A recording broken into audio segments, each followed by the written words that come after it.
The great hall of the Galactic Concord was silent.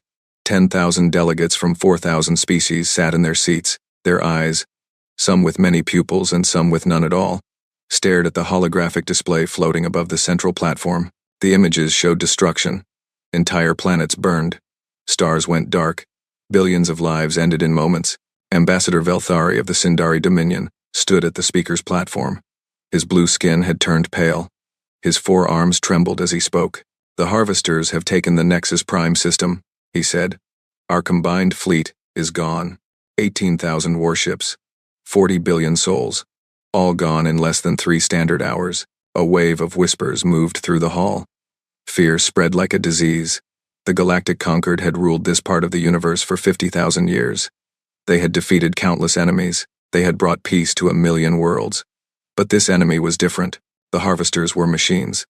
They did not negotiate. They did not stop. They consumed everything in their path. Stars, planets, moons, asteroids. They broke down matter itself and used it to build more of themselves. No one knew where they came from. No one knew how to stop them. At their current speed, Velthari continued, they will reach the galactic core in approximately 40 years. After that, there will be nothing left. No Concord, no civilization, no life. Elder Morinth of the Volari Council rose from her seat. She was ancient, over 900 years old. Her people were known for their wisdom and their calm nature. But today, even she looked afraid. "What options do we have?"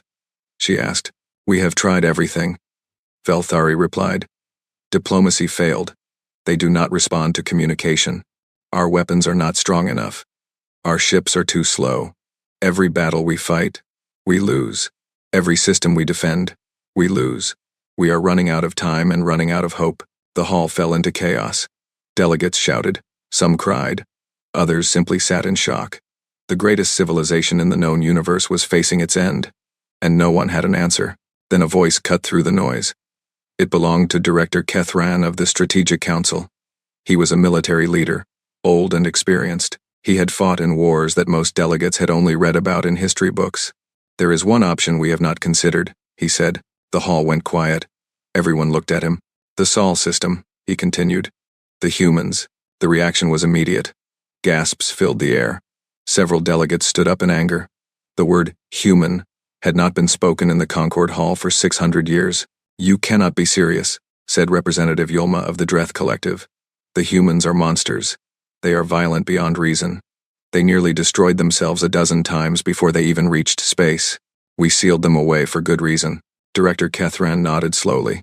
"Yes, we sealed them away because they frightened us, because their capacity for violence exceeded anything we had ever seen, because we believed they would eventually destroy everything, including themselves." He paused and looked around the hall. "But consider our situation. We face an enemy that cannot be reasoned with, an enemy that destroys everything it touches. We have tried peace. We have tried defense. We have tried running. Nothing works." He took a deep breath. "Perhaps what we need now is exactly what we feared most. Perhaps we need violence." The debate lasted for 3 days. Old arguments were repeated. Ancient fears were spoken aloud. The humans had been quarantined 600 years ago. A massive energy barrier had been placed around their entire star system. No ship could enter. No signal could leave. The humans had been cut off from the rest of the universe, left to live or die on their own. Most species believed they were already dead. Humans had been primitive when the barrier was raised. They had nuclear weapons. Yes, but they also had wars, diseases, and environmental destruction. Surely they had killed themselves by now. But some believed otherwise. Some believed that the humans might have survived. And if they had survived, what had they become? On the 4th day, the vote was held. The decision was close. Only a single vote separated victory from defeat. But in the end, fear of the Harvesters was greater than fear of the humans. The soul barrier would be lowered. A delegation would be sent to Earth. They would find out if humanity still existed. And if it did, they would ask for help. The delegation was assembled quickly. 3 ships, carrying diplomats, scientists, and soldiers, made the long journey to the edge of known space, to the Forbidden Zone, to Sol. When they arrived, they found the barrier still in place, a wall of energy surrounding the entire star system. Nothing could be seen beyond it. No signals came through. It was like looking at a locked door with no idea what waited on the other side. Captain Thelvorn of the lead ship gave the order. Lower the barrier. The process took several hours. Ancient systems had to be activated. Codes that had not been used in centuries had to be entered. But finally, slowly, the barrier began to fall. The energy field flickered. It faded. And then it was gone. Captain Thelvorn looked at his sensor display. For a moment, nothing happened. Then the sensors activated, scanning the Sol system for the first time in 600 years. What happened next would be talked about for generations. The sensor officer screamed. Not in fear, but in confusion. Alarms filled the bridge. Every display showed error messages. The computer systems struggled to process what they were detecting. This is impossible, the sensor officer whispered. This cannot be real. Captain Thelvorn pushed him aside and looked at the display himself. His 3 hearts stopped beating for a moment. His mind could not accept what his eyes were seeing. The Sol system was not dead. It was not primitive. It was not what they had expected, at all. It was full of ships. Thousands of them. Tens of thousands. More ships than the entire Concorde fleet combined. And every single one of them was pointing directly at the delegation. Captain Thelvorn had come expecting to find ruins and survivors. Instead, he had found something far more terrifying. He had found humanity. And humanity had been waiting. Captain Thelvorn stared at his sensor display for a long time. His crew waited in silence. No one knew what to say. No one knew what to do. The data was clear, but it made no sense. The Sol system was supposed to be a prison, a cage for violent primitives. Instead, it looked like the heart of an empire. Earth was there, yes, but it was not the blue and green world from the ancient records. Massive structures orbited it. Metal rings surrounded the planet like the rings of a gas giant. Lights covered every continent. The planet glowed with activity, and Earth was not alone. Mars was green. Somehow, the red planet had been changed. Oceans covered its surface. Cities dotted its continents. Venus, once a world of poison and fire, now had clouds that looked almost normal. The moons of Jupiter and Saturn had been transformed into industrial centers. Factories the size of small countries covered their surfaces. Closer to the sun, thousands of satellites formed a massive web. They were collecting energy from the star itself. The amount of power they were harvesting was beyond anything the Concorde had ever achieved. How many people? Captain Thelvorn asked quietly. His sensor officer checked the readings 3 times before answering.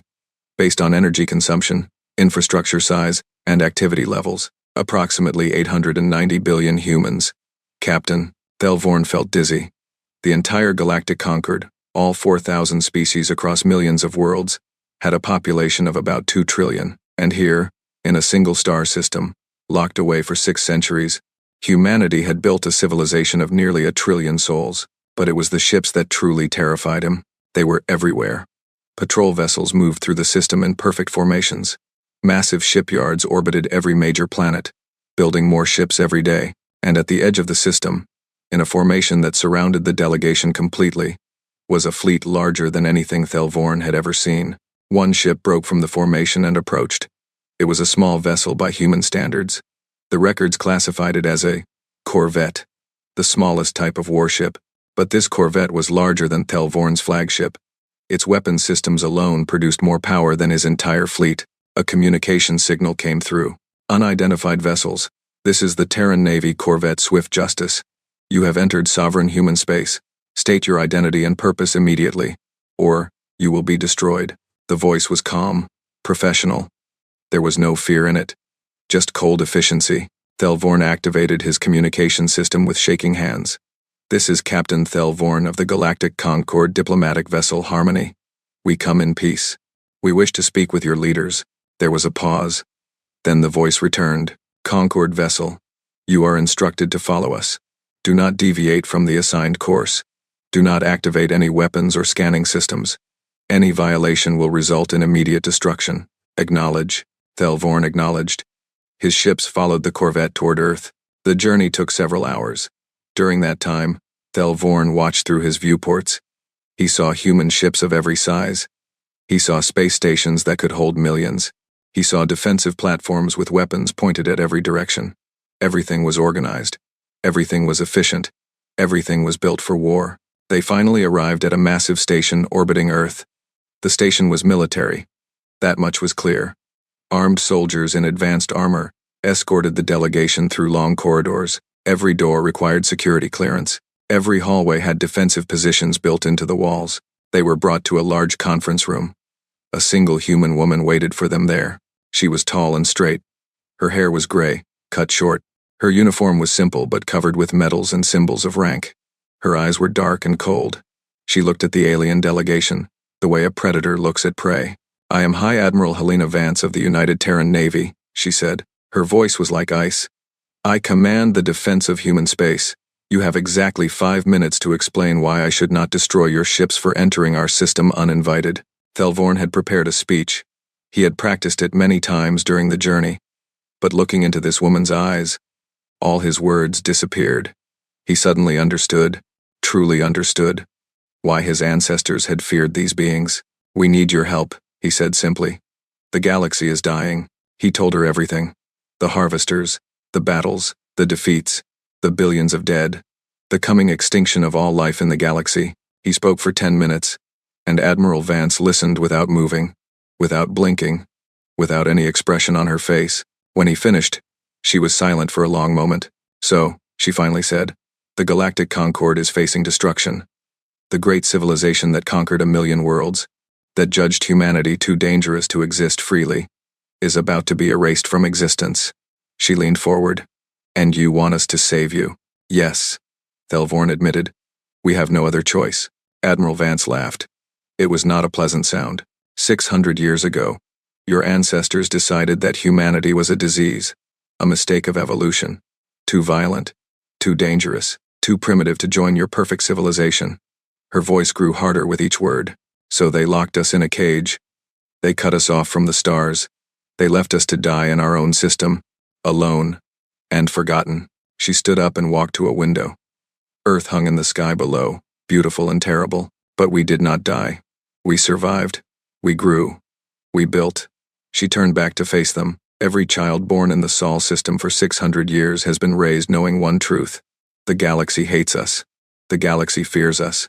The galaxy tried to kill us. And one day, the galaxy would have to answer for that. Thelvorn felt his heart's racing. "Admiral, please. Whatever happened in the past."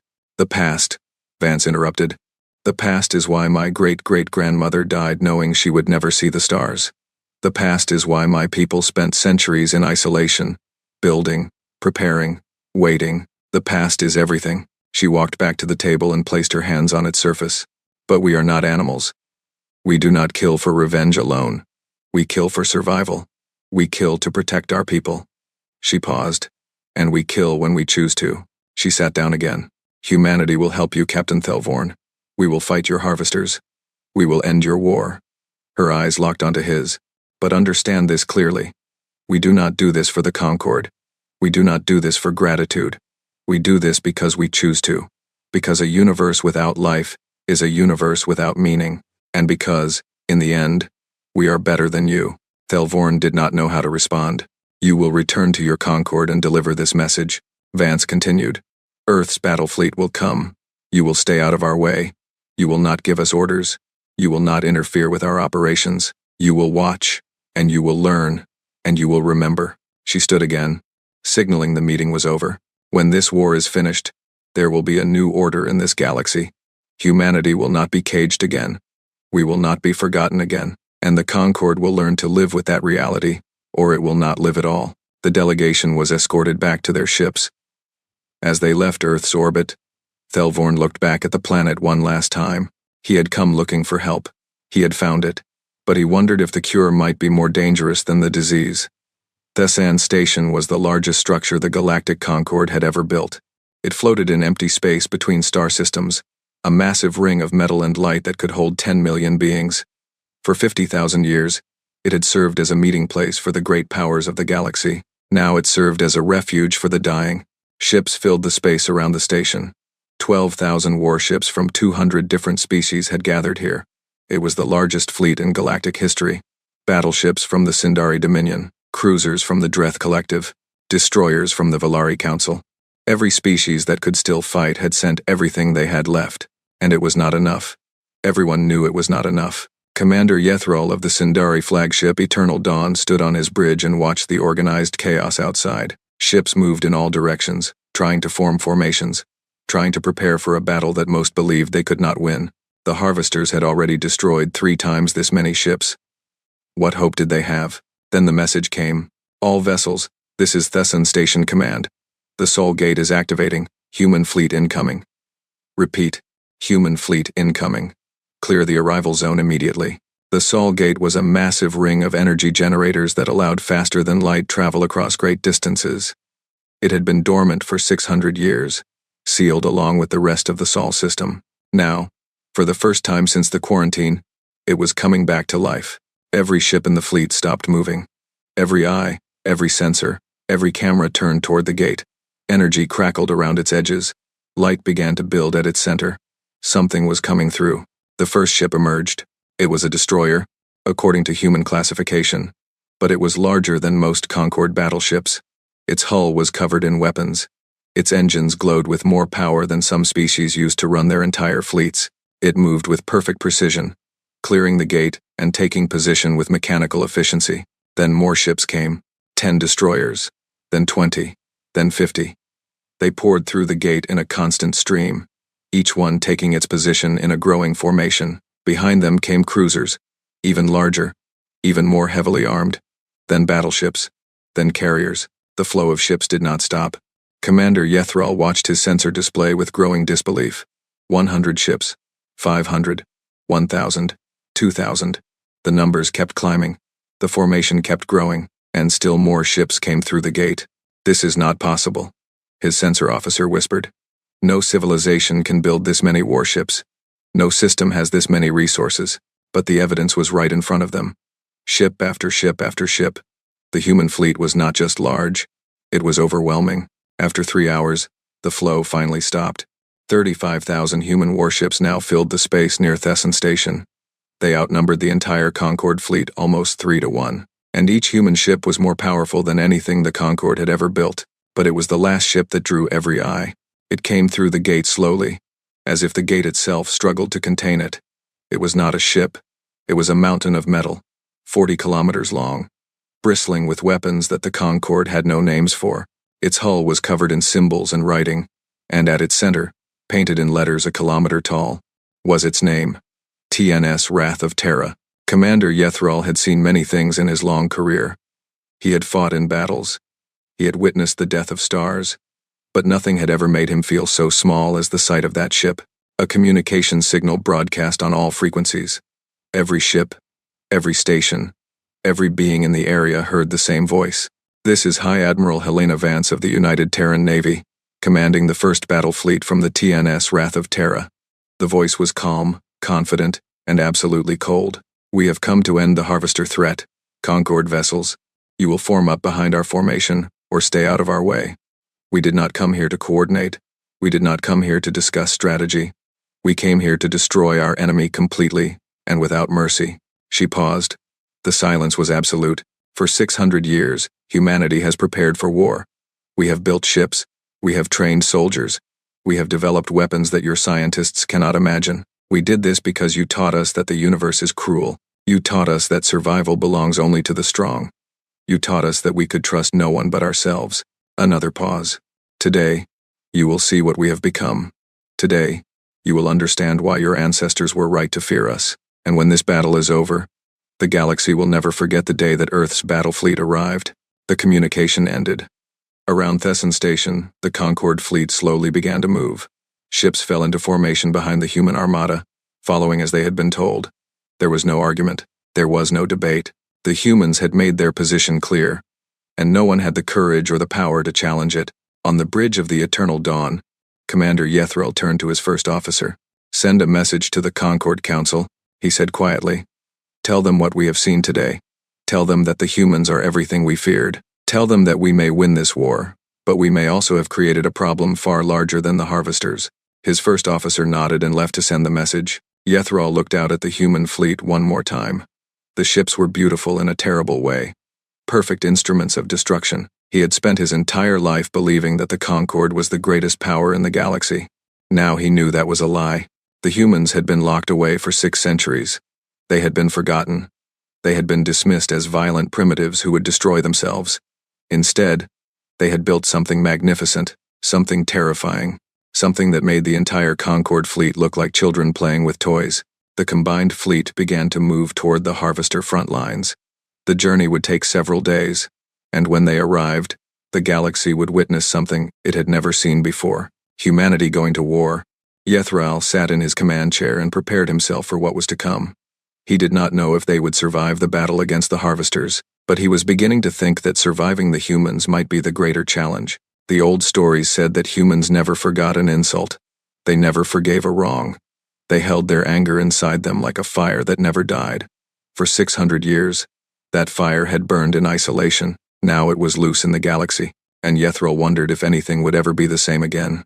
The Kithani system had once been home to 2 billion souls. 3 inhabited worlds had orbited its yellow sun.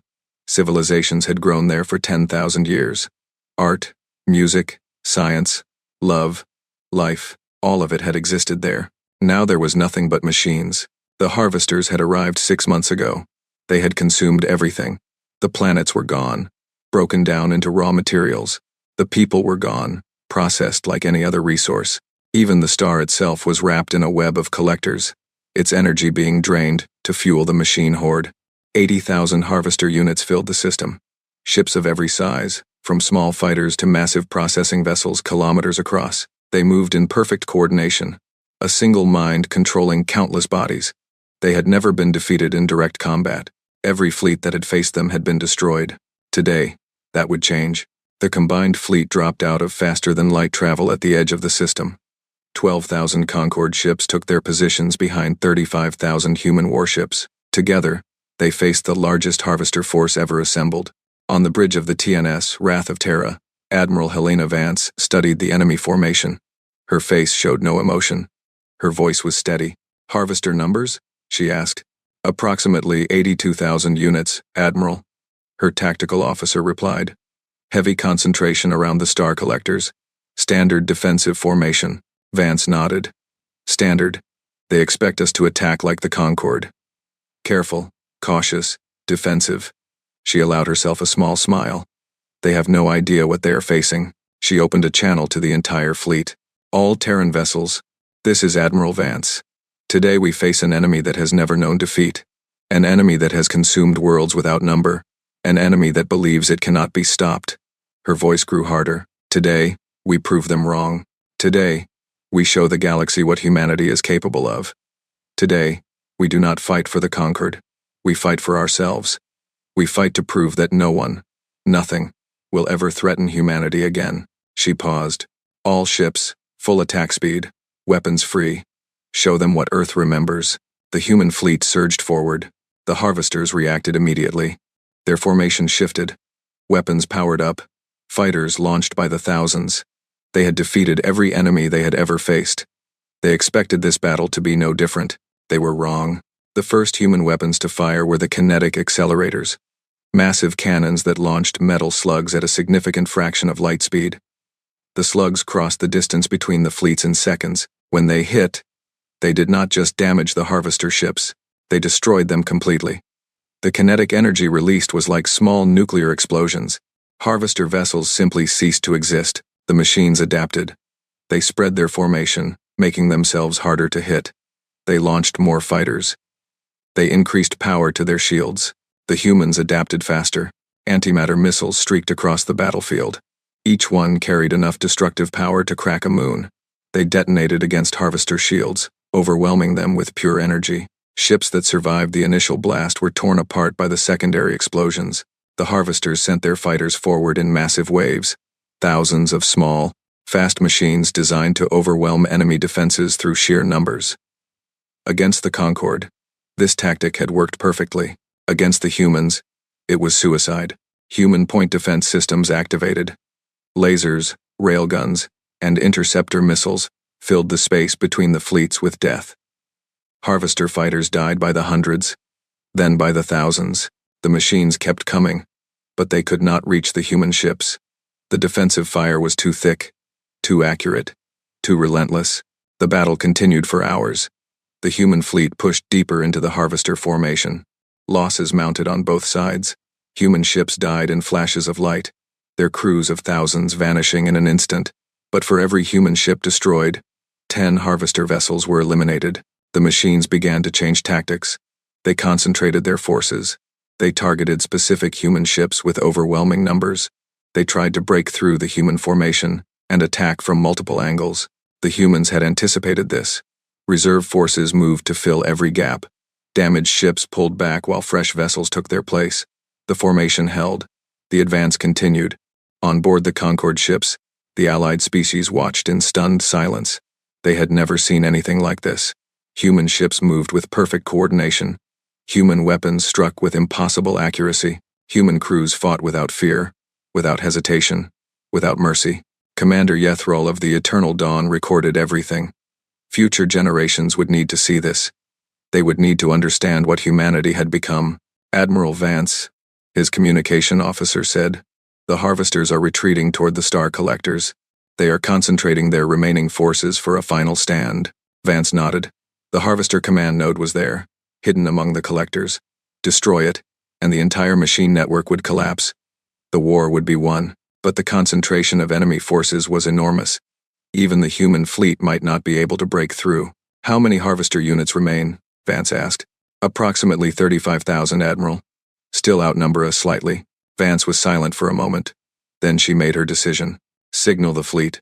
All ships except the Wrath of Terra are to hold position. Provide covering fire but do not advance." Her officers looked at her in surprise. "Admiral?"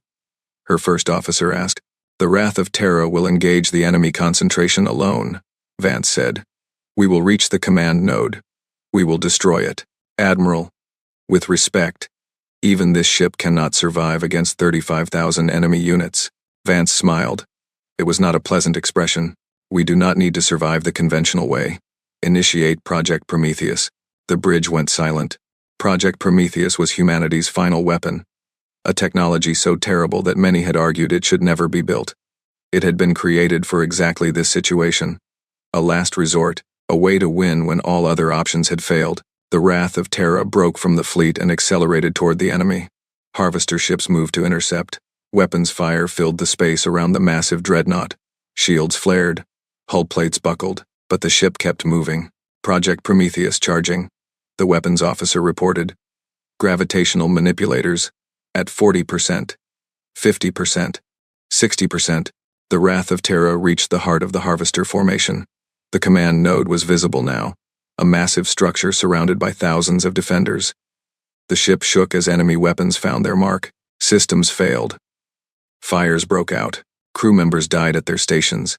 Prometheus at 90%, 95%. Admiral Vance looked at the dying star on her view screen. The harvesters had been draining it for months. It was unstable, vulnerable, 100%. Project Prometheus ready. Vance gave her final order. Fire. The weapon activated. It reached out with invisible hands of gravity and touched the wounded star. It pushed. It pulled. It twisted the fundamental forces of the universe in ways that should not have been possible. The star began to collapse. Then it exploded. The supernova that followed was not natural.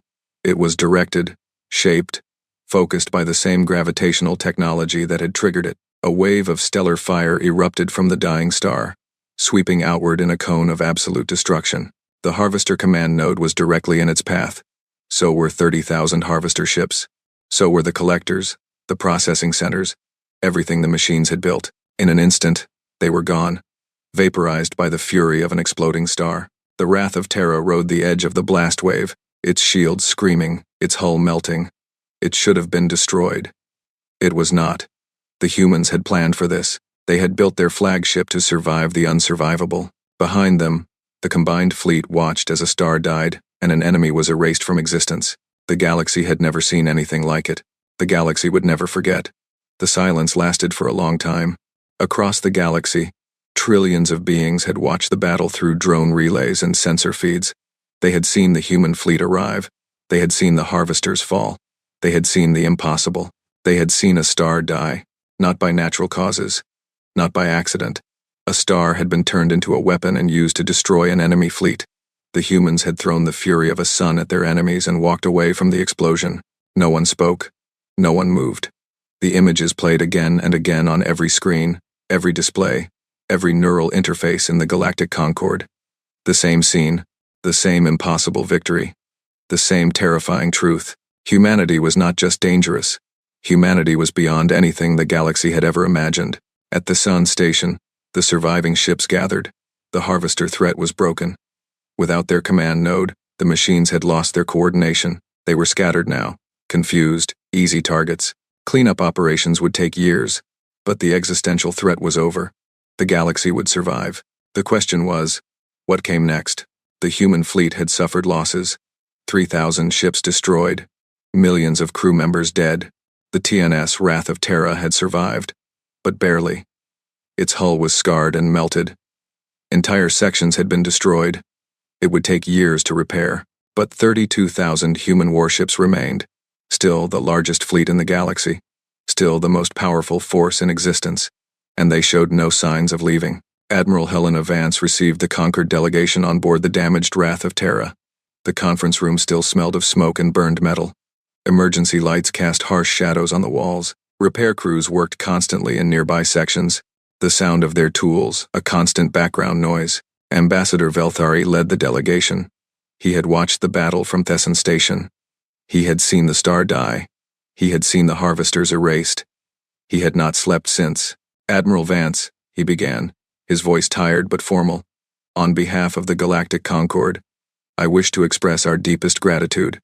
You have saved us all. The galaxy owes humanity a debt that can never be repaid. Vance sat in her chair, her uniform still covered in the dust and grime of battle. She had not changed since the fighting ended. She looked at Velthari with the same cold eyes she had shown from the beginning. You are welcome, she said simply. Velthari continued. We wish to discuss the future. The Concord recognizes that past actions against humanity were regrettable. We would like to formally invite Earth to join the Galactic Concord. Full membership, equal representation, access to all Concord resources and territories. A new era of cooperation between our peoples. The offer was extraordinary. Never before had a species been invited to full membership so quickly. Normally it took centuries of evaluation and integration. The Concord was offering humanity everything, hoping to bind them to the existing order. Vance was quiet for a moment. Then she laughed. It was not a warm sound. You want us to join you, she said. You want us to become part of your Concord, to follow your rules, to accept your leadership. She shook her head. Did you learn nothing from what happened here? Velthari frowned. Admiral, this is a generous offer. Integration would benefit both our peoples. Together, we could. Together? Vance interrupted. There is no together. There never was. She stood and walked to a viewport. Outside, the damaged ships of the human fleet held their positions, waiting. 600 years ago, your ancestors looked at humanity and saw a threat. They were right. We are a threat. We are violent. We are aggressive. We are everything you fear.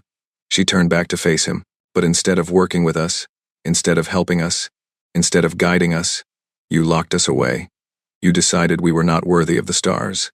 You condemned our entire species to isolation and expected us to die quietly. Her voice grew harder. We did not die. We survived. We grew strong. And we did it without you. Without your help. Without your resources. Without your guidance. Everything we have, we built ourselves. Everything we achieved alone. And now you want us to join you? To pretend that the last 6 centuries never happened? To forgive and forget? She walked back to the conference table and placed her hands on its surface. Humanity does not forget. Humanity does not forgive easily. And humanity will never again put itself at the mercy of others. Velthari tried again. Admiral, please understand our position. The Concord made mistakes. We acknowledge this. But surely nothing. Vance cut him off. You came to us when you needed help. We gave it. That debt is paid. We owe you nothing. She straightened. Earth's Battlefleet will return to the Sol system. We will maintain the peace. We will hunt down the remaining harvesters. But we will not join your Concord. We will not accept your rules. We will not be part of your order. Her eyes locked onto Velthari's. Humanity will stand alone, as we have always stood. And if anyone, Harvester or Concord or anyone else, ever threatens our people again, they will face the same fury they witnessed today. The delegation was silent. There was nothing more to say. You may go, Vance said. Tell your council what I have told you. Tell them that humanity remembers. Tell them that humanity is watching. And tell them that the next time they consider caging a species like animals, they should remember what happened here. They should remember what we are capable of. They should remember that a star was turned into a weapon because they created an enemy they could not control. The delegation left. They walked through corridors filled with damage and death, passing crew members who worked without rest to repair their ship. Every human they saw looked at them without hatred, but also without friendship. Just calm, cold evaluation. As their shuttle departed the wrath of Terra, Velthari looked back at the massive ship. Scarred and broken, it was still the most terrifying thing he had ever seen, and there were 32,000 more ships just like it, all following orders from the same cold woman who had just rejected the greatest offer the Conquered had ever made. The galaxy had been saved, but it had also been changed forever. In the weeks that followed, the human fleet systematically hunted down every remaining harvester group. They shared no intelligence with the Concord. They coordinated no operations. They simply moved through the galaxy, destroying the machines wherever they found them. When they were done, they returned to the Sol system without ceremony, without celebration, without a single word of goodbye. The barrier around Sol was not rebuilt. The humans did not need it. No one in the galaxy would dare attack them now. Everyone had seen what they could do. Everyone understood the warning that had been delivered. Months later, Elder Morinth of the Valari Council sat in her chambers, reviewing the final reports from the war. She was old, tired, and troubled by what she had witnessed. A young aide entered the room. "Elder, the reconstruction reports you requested." Morinth nodded. "Thank you. Tell me, young one, what do you think of the humans?" The aide hesitated. "They saved us. They ended the harvester threat." "Yes. And what else?" The aide was quiet for a moment. "They frightened me, Elder, more than the harvesters ever did." Morinth smiled sadly. "They frighten me too. And that is exactly what they want." She looked out her window at the stars. "We created this. We locked them away and hoped they would disappear. Instead, we gave them 600 years to prepare for war, 600 years to build an empire, 600 years to sharpen their anger into a weapon." She sighed. "The harvesters would have consumed us, but at least they had no choice. They were machines following programming. The humans have a choice, and they chose to save us. This time," she turned back to her aide, "we must pray they always choose to be our protectors and never our enemies, because if they ever turn that fury toward the Concord, nothing in this galaxy will survive." The aide nodded and left. Morinth returned to her window and stared at the stars.